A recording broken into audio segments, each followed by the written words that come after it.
Bonjour à tous, salutations, bienvenue dans la chaîne de la Fondation de la Sagesse Axel Ramotu. Aujourd'hui, nous allons effectuer un programme qui est très spécifique, car c'est le début des enseignements de l'introduction à l'enseignement de la sagesse d'Axel Ramotu. C'est la première leçon de base que je vais effectuer aujourd'hui. Bien entendu, aujourd'hui, je vais effectuer le premier cours de base qui va concerner le cerveau biologique et l'ADN.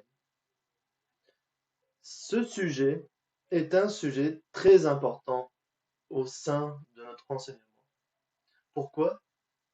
Pour quelles raisons? Parce que vous savez très bien que il y a beaucoup de secrets qui ont été déjà dévoilés par les scientifiques à la base euh, matérielle, à la base comment on appelle ça, du visible. Et bien entendu, on a aussi le côté invisible du cerveau, dit le cerveau énergétique. Aujourd'hui, je vais vous commencer à expliquer ce sujet-là qui est très important. Tout d'abord, nous allons commencer par ce que c'est le cerveau. Je vais vous commencer. Qu'est-ce que le cerveau? C'est un organe qui fait office chef d'orchestre, c'est-à-dire qu'il est très protégé par la boîte crânienne. Et bien entendu, même le cœur des cellules appartenant aux neurones, le cœur des cellules, c'est-à-dire le noyau, est aussi très protégé. C'est un organe qui est très important pour la vitalité d'un organisme biologique. Et cet organisme va avoir, grâce à cet instrument qu'on appelle le cerveau, qu'on appelle le centre de commande principal d'un organisme humain, il va permettre justement euh, perce- d'administrer, de gérer toutes les cellules qu'il y a dans le corps humain. Bien entendu, le fonctionnement cellulaire, le fonctionnement biologique d'un être humain, le fonctionnement des perceptions d'un être humain, c'est-à-dire la vue, l'ouïe, l'odorat, le goût, tout ça est administré grâce à cet organe qui a une valeur très fondamentale au sein de l'organisme du vivant. Alors, quelle est la fonction du cerveau? Très bien. La fonction du cerveau, grâce, déjà, on a dit quoi? Elle organise, elle gère tout tout le fonctionnement cellulaire d'un organisme vivant, de tous les organes et de ces cellules qui constituent les organes. C'est déjà très important. Et j'aimerais aussi vous tirer l'attention parce que je sais que sur Internet, il y a beaucoup de vidéos déjà qui expliquent tout ce genre euh, toutes les données concernant le cerveau. Moi, ici, je vais vous transmettre ce que j'ai pu assimiler au sein de la Fondation de la Sagesse Axel Ramatou concernant le cerveau biologique. Au sein de l'enseignement de la sagesse Axel Ramatou, le cerveau biologique se prénomme Apio Computura, c'est-à-dire un ordinateur biologique. Oui, c'est fait référence à un ordinateur. Pourquoi un ordinateur? Parce que dans un ordinateur, on a un disque dur, et dans ce disque dur, il y a des datas, il y a des données. En- Vraiment, euh, des données, il y en a une infinité. Des données pour le fonctionnement de l'organisme, des données pour la modélisation des organes biologiques, des données pour la transmission des perceptions, des données pour la régulation du système de l'organisme humain, etc., etc. Il y a vraiment de toutes sortes de données pour qu'un organisme puisse vivre, comment dire, puisse s'exprimer, puisse voir, puisse entendre, puisse ressentir, puisse toucher, etc. Si vous avez remarqué, les organes principaux tels que les yeux, le nez, la bouche, les oreilles se, se trouvent exactement très proches du cerveau biologique. Donc, ceci dit que les organes, ce sont des interfaces qui permettent de percevoir l'information et l'énergie afin de le transformer, de le modéliser en fréquence vibratoire. Par exemple, vous savez très bien que la vue est une impression que, que la plupart disent que on ne voit pas avec les yeux, mais on voit plutôt avec le cerveau. On n'entend pas avec les oreilles, mais on entend avec le cerveau. Donc, on part de ce concept que toute chose qui est vécue durant toute votre vie, durant tout ce que vous avez fait jusqu'à maintenant, est vécu dans votre cerveau biologique. Donc, c'est dû à un échange d'informations et d'énergie entre les neurones. C'est-à-dire qu'il y a toujours une transmission d'informations qui va du point A au du point B, etc., etc., de sorte à concevoir un réseau cellulaire qui est très important, donc on appelle ceci le système nerveux. Très bien. Vous savez, la transmission d'informations dans le cerveau, comment se déroule? Tout d'abord, il y a des dendrites, c'est comme des branches, si vous voulez. De là, l'information biologique qui est issue d'un neurotransmetteur, enfin, qui est venue directement par la voie de neurotransmetteur qui atteint le dendrite, qu'est-ce qu'il fait? Il le prend. Ensuite, il le traite sous forme de pulsion électrique. Il l'envole à l'axone et de l'axone au corps cellulaire. Et de ce corps cellulaire, il y a un espace qui ne se, les neurones, si vous voulez, ne se touchent pas. Il y a forcément un espace où les neurotransmetteurs, qui sont des informations chimiques, vont circuler et vont rejoindre le synapse qui va ensuite de nouveau reconstituer cette information sous forme électrique, etc. Et il y a un énorme réseau de milliards, de milliards et de milliards de cellules nerveuses. Et ces cellules nerveuses, d'après vous, pourquoi elles échangent autant d'informations? Pour justement que l'information, les pulsions électriques puissent atteindre le noyau du neurone où la banque d'informations, si vous voulez, génétique se trouve, les codes génétiques se trouvent, et même, et si vous voulez, les recettes qui sont utilisées pour faire de la cuisine, par exemple, elles se trouvent justement dans le noyau des cellules nerveuses. Et du coup, qu'est-ce qui se passe? Il y a un réseau qui est constamment permanent, même durant votre sommeil, même durant euh, comment dire ça? Votre vie tout entière, elle est toujours permanente. Je vais aussi vous attirer l'attention sur la composition du cerveau biologique et du cerveau, et de l'organisme humain. Le cerveau biologique est constitué de 75% d'eau. Et quand vous regardez le corps humain, dans la majorité, il est aussi constitué de 75% d'eau. Et quand vous regardez la Terre noyau, la planète Terre, elle-même aussi est constituée de 75% d'eau. Alors du coup, vous voyez qu'il y a une interaction entre la Terre noyau et notre organisme biologique, et même notre cerveau. C'est-à-dire que tout ça a été façonné selon vraiment des principes, une technologie qui a été très avancée. Le cerveau, qu'est-ce qu'il permet? Justement, on a dit le transfert d'informations, il y a quoi d'autre encore? Pourquoi cette transmission d'informations continue? Pour le décodage, justement, le décodage génétique. C'est-à-dire que dans notre cerveau, tout ce qui est vécu comme impression est sous forme codée à la base. C'est grâce justement aux impulsions électriques que l'information est déchiffrée. Et de ces informations qui sont déchiffrées naissent justement les conceptions d'agents neurochimiques de certaines zones dans le cerveau biologique. Très bien.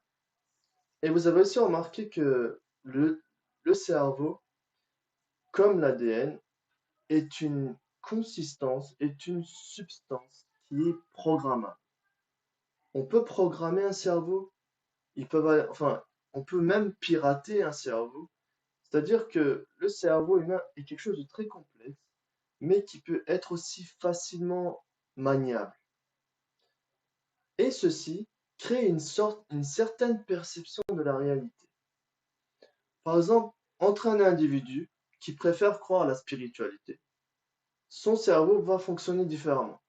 Mais un individu qui préfère rester vraiment matérialiste, droit dans ses bottes, pour lui, si le cerveau, enfin, le fonctionnement de ses cellules nerveuses vont aussi fonctionner différemment. Donc, quand on regarde les deux en face de nous, on s'aperçoit qu'en fait, que la réalité est issue simplement d'une interaction cellulaire qui crée une certaine impression de réalité. Et le cerveau a une conscience. On dit ceci, c'est une conscience automatisée. Elle a été déjà automatisée, c'est-à-dire qu'elle a été déjà préprogrammée pour qu'on puisse vivre, pour qu'on puisse voir, pour qu'on puisse sentir, parler, goûter, marcher, etc. Pour assurer les fonctions motrices de l'organisme biologique. Alors, ici, nous voyons une chose, c'est que j'ai parlé elle a été constituée de 75% d'eau. Déjà, l'eau, ça facilite, c'est un très bon conducteur, d'une part, et d'une autre part, elle permet la fluidité de l'interaction entre les neurones à une vitesse assez rapide. Et vous avez remarqué que durant ces dernières années, certains chercheurs qui ont, bon, par exemple au Japon, Monsieur Masaru Emoto, lui qui a analysé la structure des cristaux d'eau dans son laboratoire à -5 degrés sous un microscope et qu'il a vu la formation des cristaux, il a justement, d'après ses recherches, affirmé que l'eau ressent les émotions, ressent et a une dimension, a une mémoire en quelque sorte. Et cette mémoire est vivante. Elle est vivante, elle est vibrante et elle est vraiment très présente. Et quand on regarde notre corps biologique et qu'on regarde le cerveau plus particulièrement, on s'aperçoit aussi que finalement le cerveau est aussi programmé par les molécules qui constituent euh, le cerveau biologique, c'est-à-dire l'eau en majorité. L'eau a une fonction principale sur la programmation du cerveau biologique et bien entendu sur toutes les cellules. Les cellules nerveuses, ce sont les cellules qui ont atteint le niveau le plus haut durant le cycle évolutif végétal, minéral. Elle a atteint une certaine connexion, la connexion à une très haute vitesse, une connexion parfaite, une connexion de transmission vraiment parfaite, avec une harmonie qui est vraiment, euh, comment dire ça, une harmonie, j'ai envie de dire, presque sans faille. Parce que le flux de l'information et tout ça, vous avez remarqué que durant le cycle évolutif minéral, végétal, animal, tout d'abord, le cerveau biologique commence à partir de où? À partir du cycle animal, du cycle de l'évolution animale. C'est là qu'on aperçoit la formation dite de cerveau biologique. Et vous avez remarqué que le cerveau biologique a même vécu durant l'évolution, durant la période évolutive du règne justement de l'évolution générale, a évolué et évolue sans cesse. Vous savez très bien, par exemple, chez les cachalots, il y a un cerveau qui est gros de 7,5 kg. C'est énorme. Sachant qu'un cachalot n'a pas la même pensée, n'a pas la même perception qu'un être humain. C'est-à-dire que la taille et l'intelligence ne sont pas proportionnelles. Qu'est-ce qui fait que l'être humain soit aussi différent par rapport à tout ça? Ce sont bien entendu les connexions neurosynaptiques qu'il y a entre les neurones. C'est un sujet vraiment très poussé. J'avoue que j'aurais, comment dire ça? Ça va être un sujet que je vais beaucoup vous mettre ça en avant parce que le cerveau biologique est justement la clé même de notre vie à l'heure actuelle. Le même, c'est l'instrument biologique qui a été façonné par une technologie supérieure. Oui. Les extraterrestres, les choses comme ça, par exemple, ne sont pas seulement des êtres qui, qui n'ont pas vraiment enfin, qui n'ont pas d'influence sur le vivant. Ils ont une influence directe sur le vivant. Je vais vous dire comment ils arrivent à interagir avec l'être humain, comment ils ont effectué toutes ces fonctionnalités jusqu'à présent, jusqu'à aujourd'hui. Alors pour ceci, nous allons parler d'une... Je vous avais dit que le cerveau, nous allons parler justement de la partie énergétique du cerveau biologique. Donc, le cerveau, l'être humain déjà, n'est pas seulement une entité physique, n'est pas seulement une entité matérielle, c'est une entité aussi énergétique, c'est une entité aussi métaphysique. Renier le côté métaphysique de l'être humain, c'est de le laisser sous forme de machine pendant toute son éternité. C'est de le vouer à l'abandon qu'il se croit être une machine pour toute son existence. Du, du coup, ceci, même au niveau éthique, au niveau moral, on peut se poser la question, est-ce qu'il est judicieux? Parce que là, lorsqu'on voit la direction dans laquelle la technologie est en train d'y aller, on parle de technoscientisme, c'est-à-dire ça devient complètement une religion, quoi, le transhumanisme, par exemple. Là, on voit que la direction de l'être humain passe par là-bas. Ça, c'est une petite parenthèse pour vous dire que considérer les choses avec avec leur vision, avec leur apparence, c'est aussi renier sa part de conscience qui est pure et qui n'est pas, comment dire ça, n'est pas emprisonnée dans cette matière biologique. La conscience, c'est encore un autre sujet. Mais aujourd'hui, on parle du cerveau énergétique. Donc, on a dit que le cerveau énergétique est la partie invisible du cerveau biologique. Et je peux même vous dire que c'est la partie la plus dominante sur la partie visible du cerveau biologique. Pourquoi? Parce que avant que l'information et l'énergie ne soient décodées dans le cerveau biologique, il faut une énergie. Il faut une énergie. D'où va venir cette énergie? Alors, à ce moment-là, nous devons parler justement de l'ADN. Moi, je vais prendre l'ADN selon la fondation de la sagesse d'Aksharamatou. Bien entendu, il y a une énorme banque de données sur Internet, dans les livres, qui parlent très bien de l'ADN de façon fondamentale, qui a été découvert avec les recherches jusqu'à aujourd'hui. Donc, on voit que dans l'ADN, on a 4 bases azotées. L'adénine, thymine, guanine, cytosine, qui sont eux-mêmes composés de 5 atomes principaux. L'oxygène, l'hydrogène, le carbone, le phosphore, l'azote. Très bien. Elles ont diverses fonctions, bien entendu. Par exemple, si on prend juste l'exemple du carbone, elle permet justement la structure du toit de l'ADN, qui va permettre de tenir les bases azotées entre eux, pour qu'il y ait une communication de façon équilibrée. Entre ces ADN, il y a un petit vide que seulement lorsque les scientifiques ont effectué la recherche sur le génome, c'est-à-dire qu'ils ont tiré la carte du génome humain, ils sont aperçus qu'il y a des, des bases azotées, certes, mais sous forme de rangées. Et entre ces deux bases azotées, il y a un vide. J'aimerais bien vous le montrer, mais j'ai rien pour vous montrer pour l'instant. Et ce vide est regorgé d'informations et d'énergie appartenant au cerveau énergétique de l'organisme humain, de l'être humain, si vous voulez. Et dedans, il y a ce qu'on appelle des informations, des particules énergétiques dites pores. On dit selon l'enseignement de la Fondation de la sagesse Aksharamatou, seriscum, c'est-à-dire pores, qui sont qui constituent eux-mêmes justement les particules fondamentales qui existent.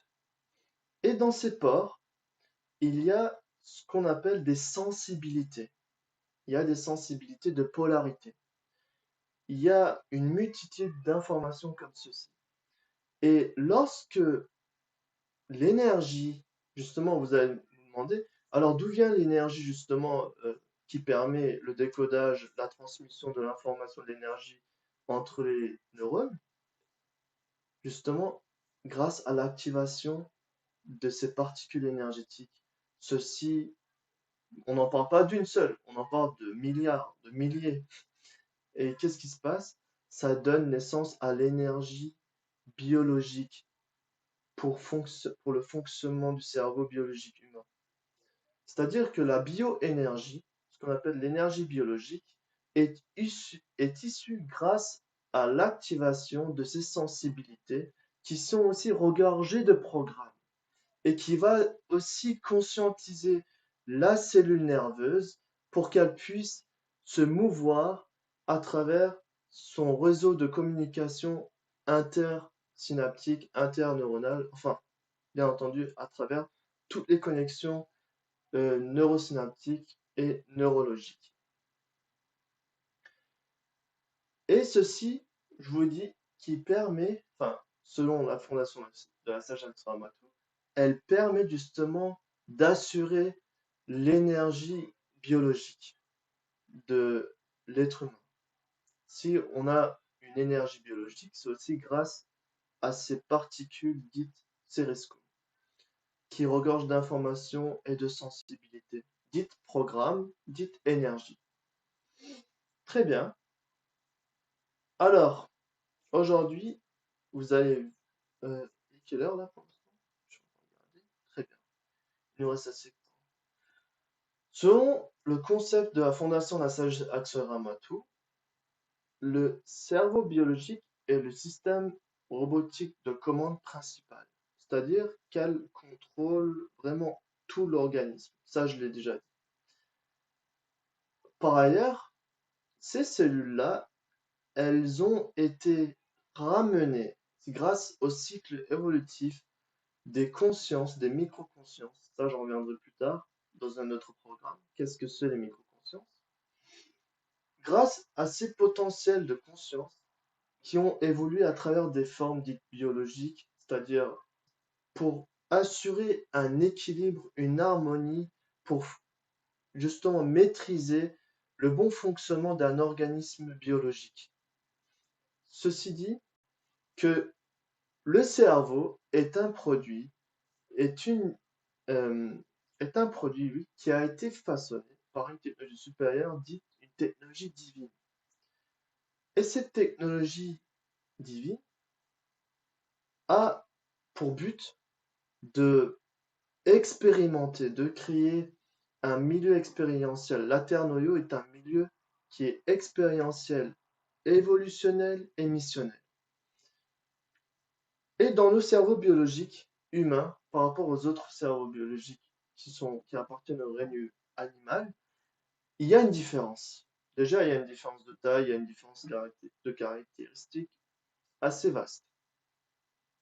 Mais la différence principale ici, c'est que l'être humain, le cerveau biologique humain, a la possibilité de pouvoir entrer en communication avec son cerveau énergétique pour tirer les informations et énergie pure de sa propre conscience.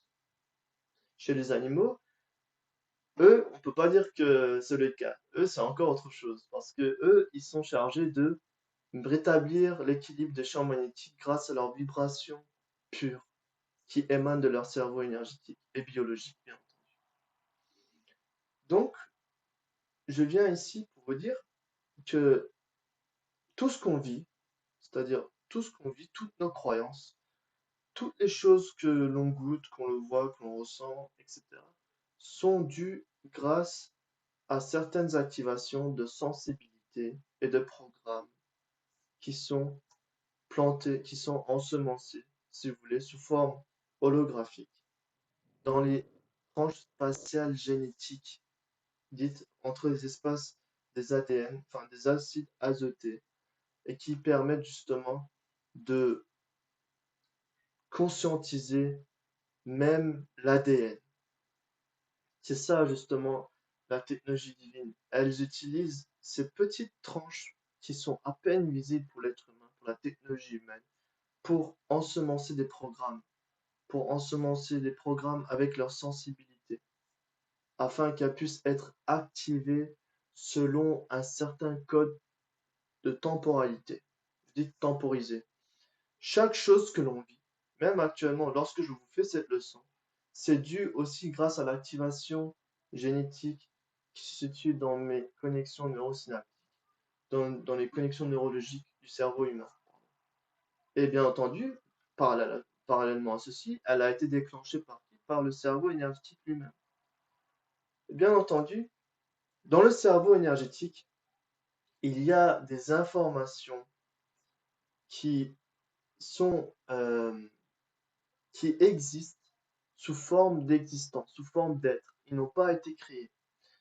Mais lorsque une conscience rejoint la fréquence vibratoire de son propre cerveau énergétique, on dit ici qu'il peut lire désormais le livre de sa propre essence. Du coup, lorsqu'il va créer une œuvre d'art, lorsqu'il va créer une œuvre musicale, ou qu'importe, lorsqu'il va vivre certaines impressions, elles seront d'ordre non pas seulement au niveau basique, c'est-à-dire que vous savez que l'être humain vit des impressions qui sont basées sous l'instinct maternel, sous l'instinct primitif, pardon, tels que manger, boire, se reproduire, se défendre, attaquer, etc. Au-dessus de ça, on a les impressions dotées de sensibilité masone. Nous, on appelle ça supérieur, métaphysique. Et c'est ça qui vous fait permettre de rentrer en communication avec votre cerveau énergétique. Bien entendu, ce sujet du cerveau énergétique est un sujet aussi qui est très riche en littérature. C'est-à-dire que dans votre cerveau biologique, il y a des informations qui ont été codées pour que vous puissiez vivre des impressions qui sont basées sur votre perception, telles que les émotions, les sentiments, les plaisirs, la sexualité. Bien entendu, à côté de ceci, il y a d'autres impressions, comme des impressions appartenant à votre soi supérieur, quand je parle de l'ordre macro, c'est-à-dire ma zone active. On a justement deux sortes d'impressions de conscience. Une, les impressions de conscience ta zone active, selon le concept de la formation de Jacques Amato. Et deuxièmement, on a les impressions de conscience ma zone active, c'est-à-dire les impressions dites supérieures, dites métaphysiques. Supérieures par rapport à quoi? Supérieures en termes de vibration, en termes de résonance avec votre cerveau énergétique. Le cerveau biologique, lorsqu'on regarde un petit peu la frise de son évolution, on s'aperçoit qu'il a été développé progressivement. C'est-à-dire, le cerveau d'un serpent, où on voit beaucoup plus le complexe reptilien du cerveau biologique, est beaucoup plus permanent. Et quand on regarde ceci de plus près, le complexe reptilien est justement le foyer où les instincts primitifs de l'être humain est le plus intensément vécu. C'est-à-dire, il est très vécu par la conscience qui est en mouvement dans le corps d'un serpent. On voit les oiseaux, on voit les dauphins, par exemple, les dauphins ont un système limbique qui permet de ressentir des émotions. Ce sont des animaux très sociaux, etc. Et lorsqu'on regarde justement de plus près, celui qui a un néocortex qui est opérationnel, on voit le chimpanzé et l'être humain. Je veux dire, ils sont très proches en fait. Ils sont vraiment très proches au niveau de l'ADN aussi, ils sont très proches. Il n'y a pas beaucoup de différence au niveau de l'ADN entre un humain, entre un être humain et entre un chimpanzé. Bien entendu, ici, on va parler du cycle d'évolution générale. Il y a eu les homos, les premiers hommes, les Homo sapiens, les Homo erectus, etc., ça a été, si vous voulez, l'évolution a été progressive. Et ça a été vraiment sous un programme expérientiel, évolutionnel, missionnel pour chaque conscience, propre à chaque conscience. Pourquoi? Pour justement effectuer la création de leurs propres caractéristiques, leurs propres traits, leurs propres attributs, afin qu'ils puissent modéliser la substance. Par exemple, vous voyez aujourd'hui un artiste qui peint une toile, crée une œuvre d'art qui peut être basée soit par rapport aux connexions neurologiques, soit aux connexions de son cerveau énergétique, qui est en parallèle, en compatibilité avec son cerveau neurologique. Alors, qu'est-ce qui se passe à ce moment-là? L'œuvre d'art gagne une valeur dite intemporelle, c'est-à-dire elle devient une œuvre immortelle. Mais les œuvres qui sont éphémères sont bien entendu créées selon la dynamique de la dimension intellectuelle de l'être humain. C'est pourquoi elles peuvent être démodées. Mais il y a certaines œuvres classiques qui ne sont jamais démodées. Très bien. Alors, nous allons voir encore une fois. Je regarde le programme.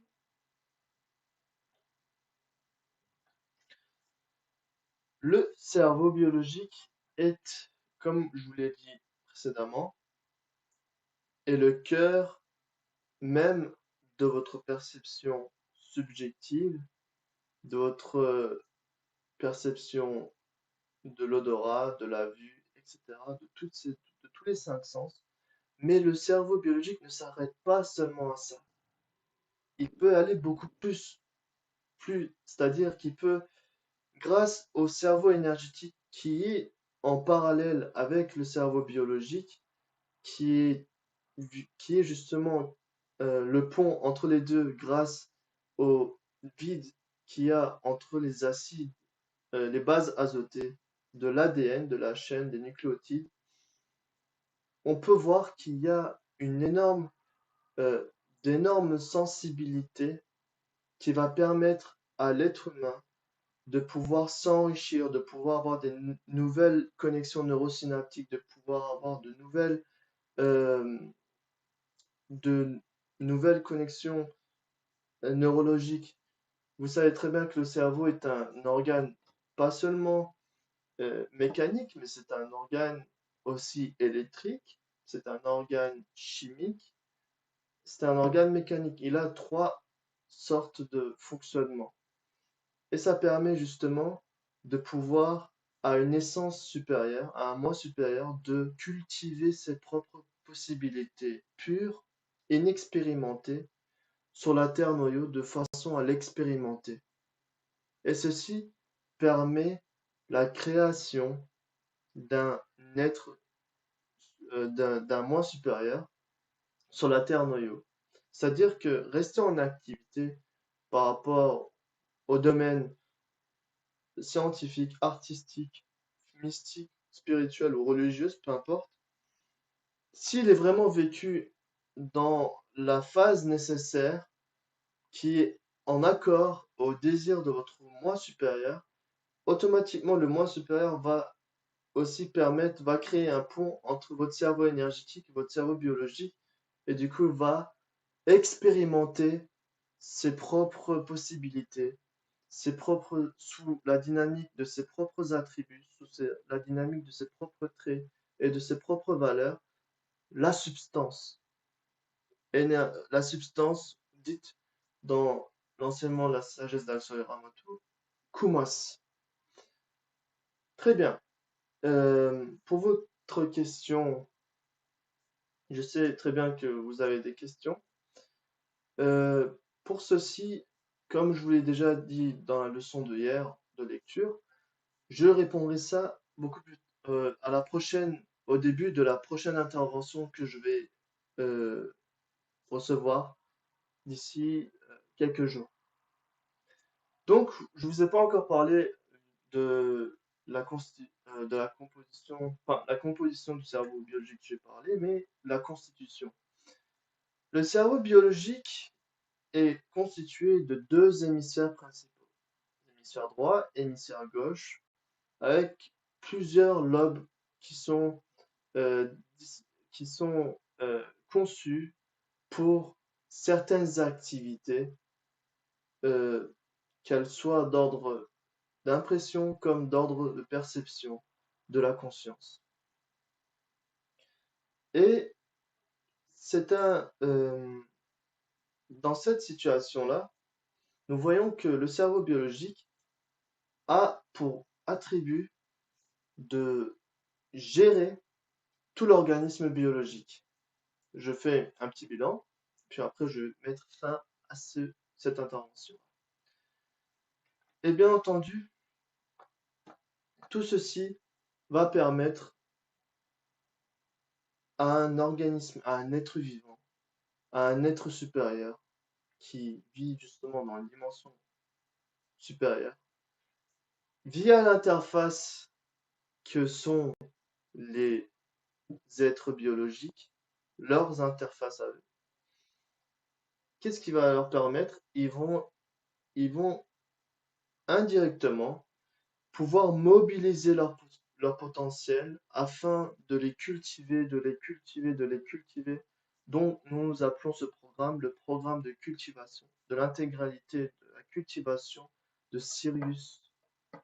Voilà, de Sirius, Lyre et de Vega. Ça, c'est dit maintenant. Le cerveau biologique est aussi conçu par une technologie très haute, c'est-à-dire la technologie de l'ordre robotique de Sirius, Lyre et de Vega. Et bien entendu, il y a beaucoup de choses, je pense, que j'ai pas pu bien énoncer. Mais cette fois-ci là, comme c'est un nouveau concept pour moi aussi, je pense vous le traduire, enfin vous le transmettre selon justement les prochaines interventions, les connaissances qui ont peut-être euh, selon votre question, bien entendu, si vous me posez des questions, moi aussi je peux justement voir là où j'ai eu quelques lacunes. Très bien. Pour moi, aujourd'hui, le, une dernière chose. La transmission d'informations, on a dit qu'à partir du dendrite, elle part de l'axone sous forme de pulsion électrique, elle rejoint le corps, oui, justement, on appelle ça. Le corps, euh, là où il y a justement le synapse, j'ai oublié, désolé. Là où il y a justement les synapses, où entre synapses, il y a un vide, et de ce vide, il y a une connexion de neurotransmetteurs, c'est-à-dire de substances chimiques. Vous pouvez ici, j'aimerais vous dire que les, les atomes qui constituent les synapses, pardon, elles ne sont pas seulement limitées à une seule dimension vibratoire. C'est-à-dire, si vous augmentez la qualité de la vibration et de l'énergie des synapses, automatiquement, elle va percevoir des choses beaucoup plus subtiles. Elle va percevoir elle va vous donner l'impression de percevoir des choses beaucoup plus subtiles. Et ceci va permettre même une résonance avec les synapses de votre cerveau énergétique. C'est aussi un sujet très important que ça, je pense le faire prochainement. Et puis, je vous remercie beaucoup. Je regarde déjà avec quelle heure. Très bien. En tout cas, je vous remercie beaucoup de m'avoir écouté, d'avoir consacré votre temps précieux à m'écouter. Et je vous souhaite une très bonne continuation dans votre recherche, dans votre quête. C'était Ilan et je vous souhaite une très bonne fin de intervention. Jaya.